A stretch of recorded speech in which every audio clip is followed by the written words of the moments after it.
Bonjour à tous, je suis Mathieu Poccoté, journaliste pour le journal québécois Le Phare du Québec.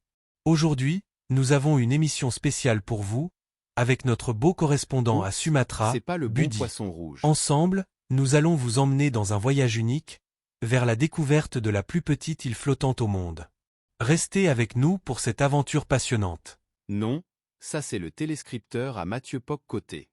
Ne montre pas ça en ondes, j'ai dit 2 et 3. Caméra 2 et 3. Bonjour Budi, voyons tout d'abord la vidéo virale. Bonjour Mathieu, ici Budi en direct de Sumatra. En effet, cet extrait vidéo est à présent viral. Regardons-la d'abord, en silence respectueux. Toi l'ingénieur du son, tu me coupes mon micro tout de suite, ou sinon. Vous plaisantez j'espère. Malheureusement non.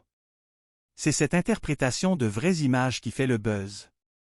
Elles proviennent de Camera One, qui produit des merdes virales pour sites de journaux et réseaux sociaux. Pour près de 500 millions de poissons dans le monde entier. Mais cela reste quand même une vraie nouvelle de l'actualité? Bien sûr Mathieu. Elle est en première page de MSN et le copilote confirme que cette information est véridique en citant un article de la presse comme source fiable. Et que dit notre mélangeur à soupe populaire locale, sur ce sujet si passionnant?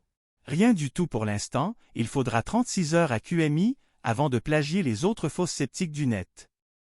Ils ont des pigistes pour créer de la merde, pas cher à l'interne, pour l'ensemble du réseau de bons et fiers convergés. Ce sont de fiers Québécois qui préfèrent informer les 8 millions de petits poissons québécois avec de la vraie bonne merde virale, 100% locale et 100% québécoise. Car pourquoi ils paieraient pour en acheter à une multinationale, des Pays-Bas, quand on a tous les talents ici pour réussir à en chier de la très bonne, 100% québécoise?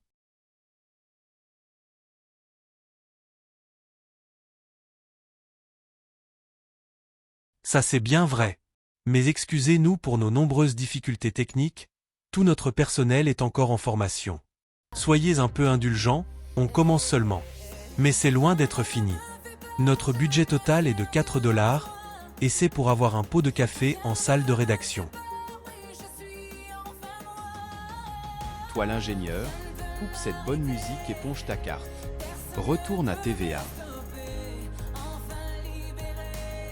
De la maudite presse libre de toujours tout converger. Bon, mais si on passait maintenant à de la vraie nouvelle Budi, avec un minimum de véritables informations dignes d'intérêt général, en gage de respect pour nos fidèles auditeurs?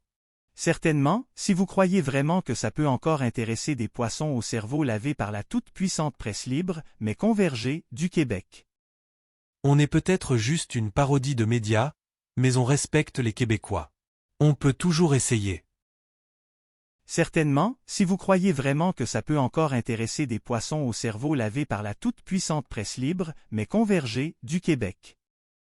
Voici d'abord une triste et vraie nouvelle extraite des résultats de recherche sur Google. Le gros titre fait référence à une véritable, bien réelle, catastrophe qui s'est produite, le 14 mai 2024, à Sumatra.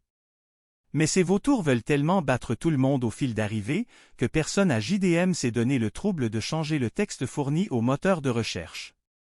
Nous voyons ici, preuve irréfutable à l'appui, qu'ils ont juste réutilisé un article très similaire de 2022. En effet, mon pays a subi une véritable catastrophe naturelle qui a causé une véritable crise humanitaire, avec un très lourd bilan en perte de vie humaine. Des coulées de boue, ou plus précisément de la froide, causent régulièrement des glissements de terrain vers l'océan. Des tonnes et des tonnes de terre se retrouvent alors dans la mer. Dès le lendemain, tous les médias convergés de la planète se mettaient à profiter de la manne de notre détresse humaine.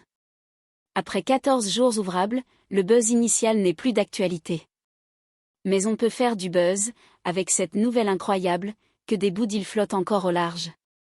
C'est la triste, scandaleuse, très toxique réalité.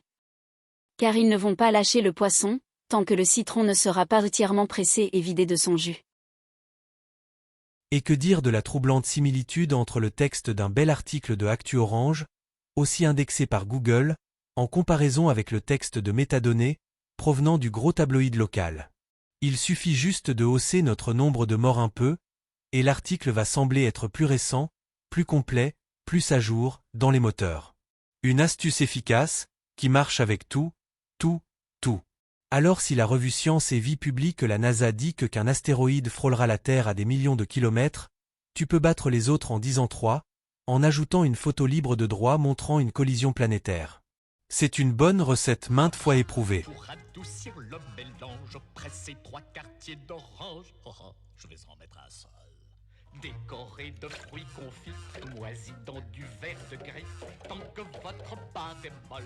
Et un peu de vitriol. Non! Oui! Ah, je savais bien que ça serait bon. Fichus amateurs, ils se sont encore trompés de photos de poissons rouges.